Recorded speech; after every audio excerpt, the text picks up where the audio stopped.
เกิดอีหยังขึ้นกับหัวหน้าวงหมอลำดังออกมาโพสต์เคลื่อนไหวลักษณะแบบว่าให้จิตสำนึกเพิ่นหมายถึงไผหมายถึงศิลปินที่ออกไปหรือบอทานผู้ชม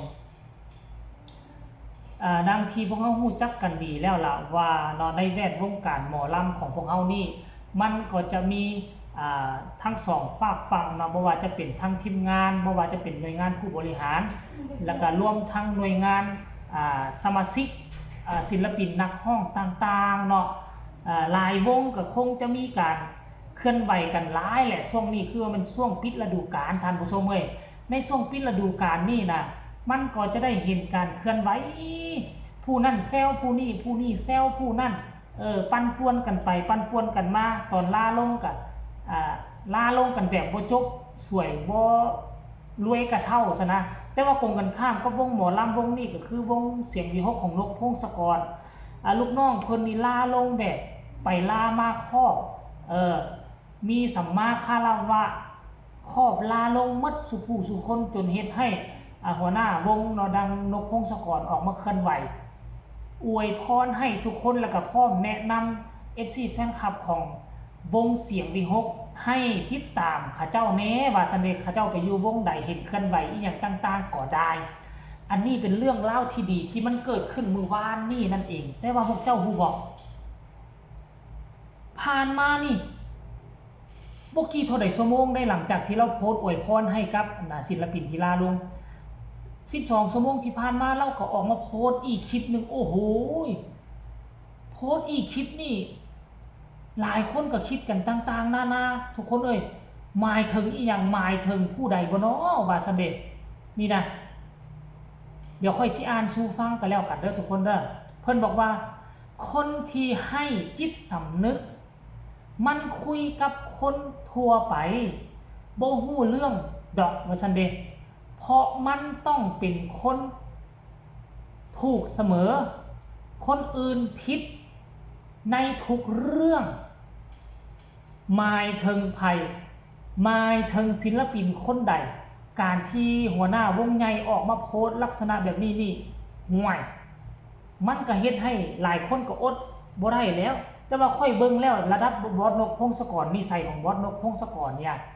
คงจะบ่หมายถึงศิลปิน4คนที่ลงไปเพราะว่าหยังพอ4คนที่ลงไปนี่เขาเจ้าบ่มีเรื่องทะเลาะวิวาทอีหยังกันเวลามาแบบใดเวลาลงก็แบบนั้นเนาะซึ่งเขาเจ้าไปลามาครอบโดยเฉพาะคนนึงก็คือแม่ปานดำค่ำคูณซึ่งเป็นคนที่น่าจับตาเบิงน่าจับตามองแล้วก็เป็นแบบอย่างให้ลูกๆหลานที่ดีเลยแหละขนาดเพิ่นอายุแก่ก็บ่นกพงศกรหลายเท่าแต่เพิ่นก็ยังเอามาลงเอามาไล่ไปลามาไหว้ไปมอบให้ทั้งบอสนกบอสนุแล้วก็ขอลาลงแบบอุ้ยหินแล้วก็คือว่าน้ำตาจะไหลแม่บ่คือกับอันน่ะวงอื่นนี่นะลูกน้องกันเอาดอกไม้เอามาไล่ไปรอท่ามอบลาลงให้หัวหน้าบ่สนใจโทรหาก็บ่รับเลยแต่ว่าบอสนกพงศกรนี่สุดยอดน้ำคิดน้ำใจของบอสนกพงศกรนี่ค่อยยกให้เป็นเบอร์ต้นๆของหมอลำประเทศไทยเลยอยากให้หัวหน้าวงอื่นเป็นแบบนี้อยากให้หัวหน้าวงอื่นใจกว้างแบบนี้คือศิลปินส่วนใหญ่มาอยู่เสียงวิหกนี่บ่มีสัญญาอยู่น้ำกันแค่สัญญาใจในเมื่อเขาอยู่บ่ได้แล้วเขาจะไปวงอื่นมันก็สิทธิ์ของเขาเพราะบ่มีสัญญาผูกมัดขั้นกรณีเขาอยู่นำเฮาได้มันเข้ากันเขาก็คงอยู่แต่อันนี้เขาบ่อยู่นั่นหมายความว่าเขาอยู่บ่ได้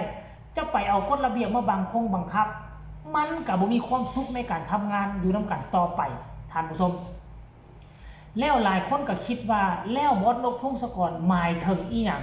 หมายถึงผู้ใดเดี๋ยวค่อยสิอ่านอีกข้างนึงแล้วก็ให้วิเคราะห์นำกันเด้อคนที่ให้จิตสำนึกเป็นไผเนาะให้จิตสำนึกมันคุยกับคนทั่วไปบ่ฮู้เรื่องดอกเพราะมันต้องเป็นคนถูกเสมอคนอื่นผิดในทุกเรื่องมันหมายความว่าจังใดท่านผู้ชมช่วงนี้ไผบ่ที่เคลื่อนไหวเกี่ยวกับเสียงวิหกนกพงศกรบ่เห็นบอสนุเคลื่อนไหวบ่แต่ว่าก็ยังบ่เห็นเคลื่อนไหวอย่างจักอย่างในท่านผู้ชมเอ้ยเนาะ หลังจากที่บอสนกโพสต์แบบนี้ FC แฟนคลับก็เข้ามา ก็เข้ามาหลายอยู่นะเดี๋ยวสิไปอ่านข้อคิดข้อเห็น FC แฟนคลับเด้อโพสต์12ชั่วโมงการกดไลค์นี่ประมาณ 2,000 กว่าครั้งคอมเมนต์นี่เป็นร้อยคนกดแชร์ก็เกือบ40-50แล้ว